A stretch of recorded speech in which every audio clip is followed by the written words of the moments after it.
अस्सलाम वालेकुम सामीन व नाजरीन, खुश आमदीद। रेडियो जीवे पाकिस्तान डिजिटल की खुसूसी रिपोर्ट में मैं हूं आपका मेज़बान तारिक हाशमी।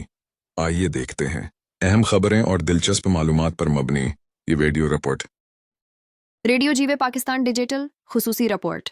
बुहैरा रूम के मशहूर जजीरे एबिजा में तूफान गैब्रियल की तबाह कन बारिशों ने मामूलात जिंदगी दरहम बरहम कर दिए।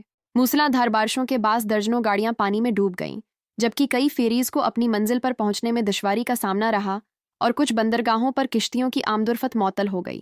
सियाह और मकामी लोग सड़कों पर बहते पानी से बचने के लिए गाड़ियों से निकलकर कच्चीचड़ भरे रास्तों पर जदोजहद करते देखे गए।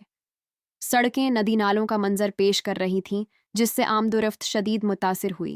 एबिजा हुक्काम ने शहरियों को महतात रहने, गैर ज़रूरी सफ़र से ग्रीज करने और मुतासरा इलाकों से दूर रहने की हदायत की है। रेस्क्यू टीमें मुसलसल इमदादी कार्रवाइयों में मसरूफ़ हैं ताकि फंसे हुए लोगों को महफूज मकामात पर मुंतकिल किया जा सके। दुनिया भर में मौसमियाती शिद्दत के बढ़ते हुए वाक़यात एक बार फिर आलमी बरादरी को ये सोचने पर मजबूर कर रहे हैं कि माहौलियाती तब्दीली के उसरात कितने संगीन हो सकते हैं। प्यारे सामीन व नाजरीन, दुआ है कि अल्लाह ताली सबको अपनी हफाजत में रखे। आप भी हमेशा महतात रहें और दूसरों को भी महफूज रखने में अपना किरदार अदा करें।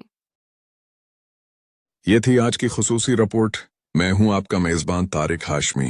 दोस्तों, जुड़े रहिए रेडियो जीवे पाकिस्तान डिजिटल के साथ। हमारी दुआ है दुनिया के हर कोने में जहां हमारी आवाज और तस्वीर पहुंच रही है, मोहब्बत, अमन और भाईचारा कायम रहे। अपनी राय से जरूर आगाह कीजिएगा। अगली रिपोर्ट में फिर मुलाकात होगी। खुदा हाफिज। आपकी और हमारी पहचान FM जीवे पाकिस्तान।